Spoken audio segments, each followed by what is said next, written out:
मैं समझता हूँ कि आज किसी को एजुकेशन की अहमियत बताने की ज़रूरत नहीं है। हम सब जानते हैं कि शिक्षा ही है जो हमें जीने का सही तरीका सिखाती है, हमें आत्मनिर्भर बनाने और ज़िंदगी के मुश्किल वक्त में चुनौतियों का सामना करने के लायक बनाती है। एजुकेशन हमारी खुद की और देश की तरक्की में मदद करती है। किसी भी मुल्क की तरक्की वहाँ के सिटीजन्स की समझ, इनोवेशन में उनके इंटरेस्ट और ह्यूमन वैल्यूज़ के प्रति उनके कमिटमेंट पर निर्भर करता है।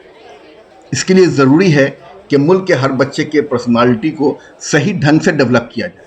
हर बच्चे को नॉलेज, स्किल, ह्यूमन सेंसिबिलिटीज़ और वैल्यूज़ को उनकी अपनी ज़िंदगी में उतारने के लिए प्रॉपर एजुकेशन दिया जाए ताकि वो एक जिम्मेदार नागरिक बन सके। बच्चों के स्कूल के दिन फॉर्मेटिव डेज होते हैं जब आप उनके भविष्य का सॉलिड फाउंडेशन रख सकते हैं, लेकिन आज हमारे बच्चे लर्निंग पॉवर्टी का शिकार हैं। कोविड-19 से पहले वर्ल्ड बैंक ने भारत में लर्निंग पॉवर्टी की दर 54% बताई थी, जो कोविड के बाद बढ़कर 70% हो गई है। हमारे स्कूल एजुकेशन में पुअर लर्निंग आउटकम्स एक गंभीर समस्या बनकर सामने आई है। क्या आप जानते हैं कि भारत में क्लास 5 के 50% से ज़्यादा बच्चे क्लास सेकंड की किताब नहीं पढ़ सकते? और क्या आपको मालूम है कि 41% जो भारत के हमारे बच्चे हैं वो 2 डिजिट के क्वेश्चंस डिवीजन नहीं कर पाते हैं? और क्या आप जानते हैं कि 75% बच्चे हमारे स्कूलों के वो क्लास 3rd और क्लास 4th की बुक्स, लैंग्वेजेस बुक्स पढ़ नहीं पाते? कि हम देखते हैं कि 2 बड़ी एजेंसीज़ हैं जिन्होंने हमको ये बताया है कि भारत में एजुकेशन की, शिक्षा की सूरत हाल क्या है। जो ये नेशन वाइड लर्निंग असेसमेंट है, इसको किया है एसर ने, मतलब annual status of education report, Acer, और दूसरा है नास, मतलब नेशनल अचीवमेंट सर्वे। एसर एक एनजीओ है जिसकी तरफ से सर्वे किया गया था कि कोविड-19 के बाद बच्चों में लर्निंग पॉवर्टी बढ़ गई है। जी हाँ, लर्निंग पॉवर्टी, ये टर्म दिया है वर्ल्ड बैंक ने, जो ये कहता है कि 75% बच्चे भारत में लर्निंग पॉवर्टी का शिकार है। तो ये बहुत अलार्मिंग सिचुएशन है कि हमारे देश में एक बहुत बड़ी संख्या में बच्चे स्कूलों से फ़ायदा नहीं उठा पा रहे। इन्हीं इश्यूज़ को लेकर जब हम देखते हैं कि हमारे पास ड्रॉप आउट रेशो बढ़ा है, हमारे पास लर्निंग पॉवर्टी बढ़ी है, हमारे पास टेक्नोलॉजी का इस्तेमाल करने की क्षमता पेरेंट्स में नहीं है, और हमारा जो ग्रॉस इनरोलमेंट रेशो है वो 27.1% है हायर एजुकेशन में। तो ये AISHE की रिपोर्ट है। तो इन रिपोर्ट के चलते हम ये कहते हैं कि बहुत ज़्यादा हाई ड्रॉप आउट है, और स्कूल के बाद कॉलेजेस जाने वाले, कॉलेज के बाद यूनिवर्सिटी में जाने वाले स्टूडेंट की संख्या में आए दिन कमी होती जा रही है, और ये कमी बढ़ती जा रही है। दूसरी है कि ड्रॉप आउट बहुत बढ़ गया है। इस ड्रॉप आउट के बढ़ने की वजह से चाइल्ड लेबर में इजाफा हो रहा है, क्राइम में इजाफा हो रहा है, कि ये जो ड्रॉप आउट है ये अनऑर्गनाइज सेक्टर में काम करते हैं। हे महात्मा ज्योतिबा फुल्यांचा आणि आज जो आपण 24 सप्टेंबरला कार्यक्रम करतो तो त्या अर्थाने मला महत्त्वाचा वाटतो। सन 2022-23 हे वर्ष राजर्षी शाहू महाराजांच्या स्मृती शताब्दीचं वर्ष आहे। शाहू महाराजांच्या मृत्यूला 100 वर्ष आत्ता पूर्ण होत आहे, आणि ज्योतिराव फुले यांनी जो विचार मांडला, शिक्षण हक्काचा विचार मांडला, हंटर कमिशनमध्ये शिक्षण हक्काची मागणी जी केली, सक्तीच्या आणि प्राथमिक मोफत शिक्षणाची मागणी केली, ती मागणी प्रत्यक्षात आणली ही छत्रपती शाहू महाराजांनी। ह्या पार्श्वभूमीवर आज आपण 24 सप्टेंबरला नेमकेपणाने शिक्षणाच्या संदर्भात, शालेय शिक्षणाच्या संदर्भात काही चर्चा आपण घडवून आणताय, याच्याबद्दल मनापासून मी आपलं अभिनंदन करतो। सुरुवातीला प्रस्तावना करताना या संपूर्ण प्रश्नाची अतिशय व्यापक अशा स्वरूपाची मांडणी आपण केलेली आहे, आणि त्या सर्व मांडणीवर बोलणं हे वेळेच्या मर्यादेमध्ये जवळजवळ अशक्य आहे। अनेक मुद्दे आपण मांडलेत। महाराष्ट्रामध्ये गोपाळकृष्ण गोखले यांनी 1910च्या सुमारास सरकारकडे अशी मागणी केली होती, आणि त्यावेळच्या काउन्सिलमध्ये गोपाळकृष्ण गोखले यांनी अधिकृतपणे ठराव मांडला होता की ब्रिटिश सरकारने ह्या देशातल्या लोकांना सक्तीचं प्राथमिक मोफत प्राथमिक शिक्षण दिलं पाहिजे. ही मागणी अधिकृतपणे ब्रिटिश सरकारकडे केली होती. महात्मा फुल्यांनी 1882मध्ये ही मागणी केलेली आहे.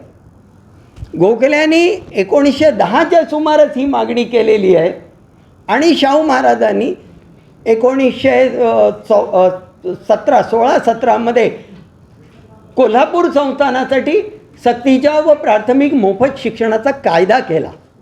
ह्या कायद्याच्या आधी बडोदा संस्थानामध्ये सयाजीराव गायकवाडांनी हा कायदा केलेला होता.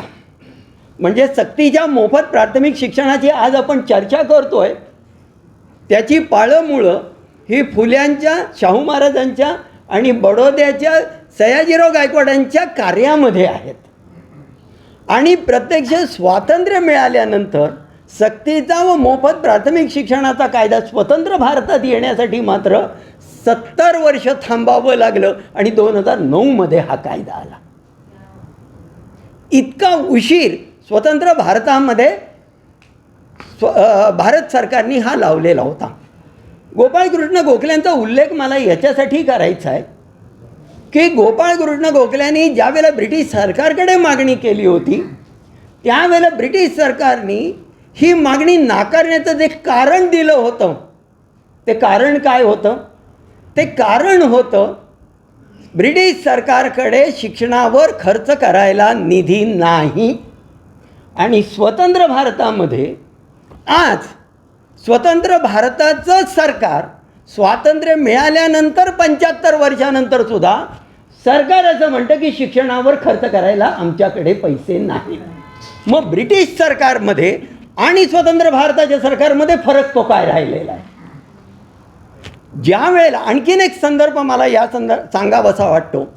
ज्या वेळेला गोपाळकृष्ण गोखल्यांनी ही सगळी चळवळ उभी करायचा प्रयत्न केला, काँग्रेसच्या व्यासपीठावरनं आणि इतर व्यासपीठावरनं मांडायचा प्रयत्न केला, त्यावेळेला बिहारच्या दरभंग्याचा संस्थानिक त्यांनी ब्रिटिश सरकारकडे एक पत्र दिलं आणि त्याच्यावर 100-125 संस्थानिकांच्या आणि जमीनदारांच्या सह्या घेतल्या.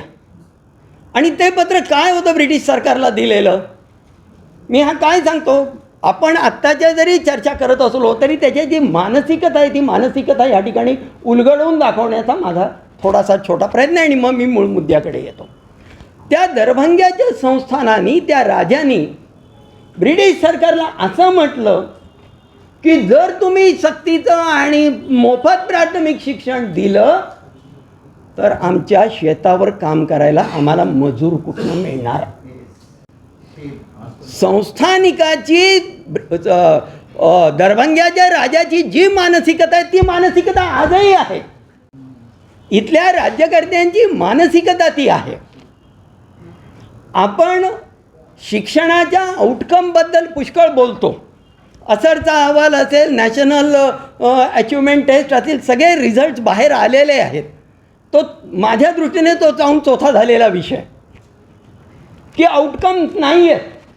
3रीच्या मुलाला 1लीचं पुस्तक वाचता येत नाही आणि 5वीच्या मुलाला 2रीचं पुस्तक वाचता येत नाही आहे. आता भारतभर सगळ्यांनी मान्य केलेला आहे. प्रश्न असा आहे की ही परिस्थिती बदलायची कशी? एकूण आउटकमच्या संदर्भामध्ये, मग ते उच्च शिक्षण असेल किंवा शालेय शिक्षण असेल, आउटकमच्या संदर्भामध्ये बोंबाबोंबच आहे. प्रश्न असा आहे की आता हे बदलायचं कसं त्याची चर्चा करणं आवश्यक आहे. आणि त्या मुद्द्याकडे येताना सुद्धा त्या संपूर्ण प्रश्नाला अनेक डायमेन्शन्स आहेत. त्या सर्व डायमेन्शन्सवर बोलणं वेळेच्या अभावी अशक्य आहे. पण एका डायमेन्शनवर की ज्याचा संदर्भ आपण बोलताना दिला तो धागा पकडून मी माझं थोडक्यात बोलणं संपवतो. आपण जे म्हणालात की जनतेला शिक्षण देणं ही शासनाची घटनादत्त जबाबदारी आहे आणि ती शासनानेच पार पाडली पाहिजे, याचा आग्रह पहिल्या प्रथम आपण धरला पाहिजे. हा पहिली जबाबदारी आहे. 75 वर्षानंतर, स्वातंत्र्याच्या 75 वर्षानंतर जनतेला शिक्षण देणं ही तुमची जबाबदारी आहे. म्हणजे या शाळेच्या एकूणच आउटकमच्या संदर्भामध्ये अडतंय काय? युनेस्कोनी परवा नो टीचर नो क्लास म्हणून एक अहवाल 21मध्ये प्रसिद्ध केलेला आहे. त्याच्यामध्ये त्यांनी असं स्पष्टपणे म्हटलेलं आहे की भारतात 10 लाख जादा शिक्षकांची गरज आहे. शाळेमध्ये शिक्षकच नसतील तर शिक्षक मुलांना शिकवणार कसे आणि शिक्षकांच्या शाळेच्या त्या मुलांची गुणवत्ता वाढणार कशी? करा बरं, प्युपिल टीचर रेशो 1:35 ठेवा बरं 1:35. आपोआप आपण म्हणतो तशी शिक्षणाची गुणवत्ता वाढणार आहे. एका वर्गात 70 विद्यार्थी 80 विद्यार्थी असं जर चालू असेल तर शिक्षणाची गुणवत्ता वाढणार कशी? शिक्षणाची गुणवत्ता वाढवायची असेल तर अपरिहार्यपणे सरकारला शिक्षणावरचा खर्च वाढवावा लागेल. ही मागणी आपण करणं आवश्यक आहे. कोठारी आयोगाने शिक्षणावर 6% खर्च करा असं म्हटलं तर 64मध्ये म्हटलं, 40 वर्षापूर्वी 50 वर्षापूर्वी म्हटलं. तेव्हापासून आज तागायत राष्ट्रीय उत्पन्नाच्या 3-3.5% जास्त खर्च शिक्षणावर झालेला नाही. आपल्याकडच्या शिक्षणाच्या संदर्भामध्ये कळीचा प्रश्न मला असं वाटतं, शिक्षकांच्या दृष्टीने, पालकांच्या दृष्टीने, संस्थाचालकांच्या दृष्टीने कळीचा प्रश्न असा असला पाहिजे की शिक्षणावर सरकारी गुंतवणूक वाढली पाहिजे. आणि आता ती 6% नाही, 6% हो 50 वर्षापूर्वी 6% त्यांनी म्हटलं होतं. स्वातंत्र्याला 75 वर्ष झाली. 8% गुंतवणूक शिक्षणावर राष्ट्रीय उत्पन्नाच्या असली पाहिजे. आणि प्रत्येक मुलाला मोफत शिक्षण मिळालं पाहिजे ही घटना दत्त जबाबदारी शासनाची आहे. हे ठामपणे आपण म्हटलं पाहिजे. ज्या संघटनेचं मी प्रतिनिधित्व करतो आहे, अखिल भारतीय समाजवादी शिक्षण हक्क सभा, आमची घोषणाच अशी आहे की बालवाडी म्हणजे KG to PG संपूर्ण शिक्षण मोफत असलं पाहिजे, ते समान असलं पाहिजे, ते धर्मनिरपेक्ष असलं पाहिजे आणि ते गुणवत्तापूर्ण असलं पाहिजे. हा भारतातल्या प्रत्येक बालकाचा हक्क आहे. कारण आपण जे म्हणालात अचिव्हमेंट सर्वेचे जे रिपोर्ट्स आहेत ते रिपोर्ट्स आम्ही बघितले, 3री 5वी 8वी आणि 10वी. आणि रिपोर्ट्समध्ये पहिलं कॉमन त्यांनी काढलेलं आहे की जसजशी इयत्ता वाढते तसतशी मुलाची गुणवत्ता घटत जाते. हे त्यांचं पहिलं ऑब्झर्वेशन नॅशनल अचिव्हमेंट सर्वेचं आहे. महाराष्ट्रामध्ये 1 लाख शिक्षकांच्या जागा रिक्त आहेत, 45,000 नॉन टीचिंगच्या जागा रिक्त आहेत. लॅबोरेटरी असिस्टंट माझ्याकडे नाही, लायब्ररियन माझ्याकडे नाही, माझ्याकडे 2 प्यून्स नाहीत. कशी शाळेची गुणवत्ता आउटकम वाढवणार? मग याची जबाबदारी कोणाची? याची जबाबदारी सरकारची आहे. सरकारला हे ठामपणे सांगायला पाहिजे की सर्व शाळांमध्ये किमान इन्फ्रास्ट्रक्चर उभं करून देण्याची आर्थिक जबाबदारी ही तुम्ही आणि तुम्हीच घेतली पाहिजे. हे जर तुम्ही करणार नसाल तर शिक्षणाची गुणवत्ता वाढणार नाही. If spending 6% on education is costly, not spending is more costly because you will have to spend more on law and order and police administration. To spend more on education is the prerequisite. JP नाईकांनी असं म्हटलं होतं की मास movement for education हा academic चर्चेचा विषय नाही, हा रस्त्यावरच्या चळवळीचा विषय. अशा प्रकारची चळवळ ही केवळ मुंबई पुणे असं न होता तिथे तर व्हायलाच पाहिजे, पण एक चळवळ उभी करणं आणि त्या चळवळीच्या संदर्भात movement for piece, justice and for welfare या संघटनेबरोबर अखिल भारतीय समाजवादी शिक्षण हक्क सभा, राष्ट्रसेवा दल यासारख्या सर्व संघटना आपल्या बरोबर आहेत.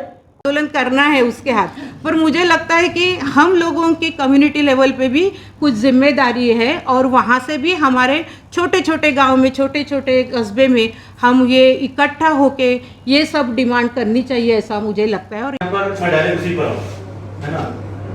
सबसे बड़ा प्रॉब्लम हमारे साथ है वो ये है कि हमारे पास जो एजुकेशनल इंस्पेक्टर्स हैं वो अपना रोल या तो भूल गए या वो करते नहीं. एक स्टडी में आपके सामने रखूंगा, बहुत पायाभूत चाचनी में कोई बच्चा फेल नहीं। पायाभूत चाचनी के जो रिजल्ट्स हैं दे आर मार्वेलस, है ना। ये आईआईटीज को अफसोस करना चाहिए कि इतने अच्छे बच्चे हमको क्यों नहीं मिलते। और फिर मैं उसका कंपैरिजन करता हूं असर से, इससे उससे, तो एक ही बात मेरे ध्यान में आती है, मैं किसी को ब्लेम नहीं कर रहा हूं कि आओ चोरों बांधो भारा आधा तुम्हारा बताओ, है ना। जो एजुकेशन ऑफिसर्स का इंटरवेंशन है वो कहाँ है। और दूसरी चीज है जो हमारे पास एक ऑडिट होना चाहिए कि आप प्राइवेट जो इंस्टीट्यूट से वो सर्वे कर रहे हैं, गवर्नमेंट जो रिपोर्ट पेश कर रही है उसको कैलिब्रेट करें, कोई तो आईना दिखाए रिपोर्ट्स को। तो ये सोशल ऑडिट हमारे पास बिल्कुल भी नहीं है। उसके बाद एक खास बात की तरफ मैं बहुत कम टाइम में बोल रहा हूं, एसएमसी इंटरवेंशन की बात सर ने भी की। एसएमसी का रोल कहीं पर भी नहीं। हम देखते हैं कि पुअर लर्निंग आउटकम की वजह से बच्चा एजुकेशन सिस्टम से बाहर हो जाता है। इसका हमारे देश और समाज पर एक लॉन्ग टर्म एडवर्स इफेक्ट पड़ता है। ड्रॉप आउट न तो खुद, न ही फैमिली और न ही देश के लिए प्रोडक्टिव साबित होता है। वो कभी आत्मनिर्भर नहीं हो पाता है। उसकी ज़िंदगी में आने वाली विभिन्न समस्याओं को हल करने के लिए वो खुद दूसरों पर डिपेंडेंट होता है और बतौर अनस्किल्ड वर्कर अनऑर्गेनाइज सेक्टर को ज्वाइन करता है, जहां रेगुलर एम्प्लॉयमेंट की गारंटी नहीं है, सोशल सिक्योरिटी नहीं है। हम जिस पॉवर्टी साइकिल यानी गरीबी के चक्र को तोड़ना चाहते हैं वो बच्चों के अशिक्षित रहने की वजह से टूट नहीं पाता है। दुनिया भर से एक्सट्रीम पॉवर्टी को कम करने, असमानता को खत्म करने और धरती को रहने लायक बनाए रखने के लिए जो ग्लोबल प्लान है, जिसे हम सस्टेनेबल डेवलपमेंट गोल्स कहते हैं, उसमें goal number 4 exclusively quality of education के बारे में है। आज हम अपने ज़्यादातर बच्चों को ज़िंदगी में फेल होता देख रहे हैं। मैं समझता हूं कि ये बच्चों की नाकामयाबी नहीं है बल्कि हमारा कलेक्टिव फेलियर है। समस्या हमारे सामने है। अब सवाल यह है कि हमें क्या करना चाहिए। सबसे पहले हमें ये रियलाइज़ करने की ज़रूरत है कि क्वालिटी एजुकेशन हर बच्चे का जन्मसिद्ध अधिकार है और शिक्षा की खराब गुणवत्ता किसी इंडिविजुअल की नहीं बल्कि कलेक्टिव समस्या है। हमारा फोकस एजुकेशन सिस्टम को अकाउंटेबल बनाने पर होना चाहिए। हमें बड़े पैमाने पर जन जागृति करनी चाहिए। हम लोगों के बीच जाकर उन्हें बताएं कि क्वालिटी एजुकेशन हर बच्चे का हक है और स्कूल चलाने की जिम्मेदारी उनकी है। इस मुद्दे पर हमें तमाम स्टेक होल्डर्स के साथ बैठकर जगह जगह कंसल्टेशन करनी चाहिए। हमें सोशल ऑडिट भी करना चाहिए जो हम एसएमसी और एसएमडीसी के जरिए बहुत आसानी के साथ कर सकते हैं।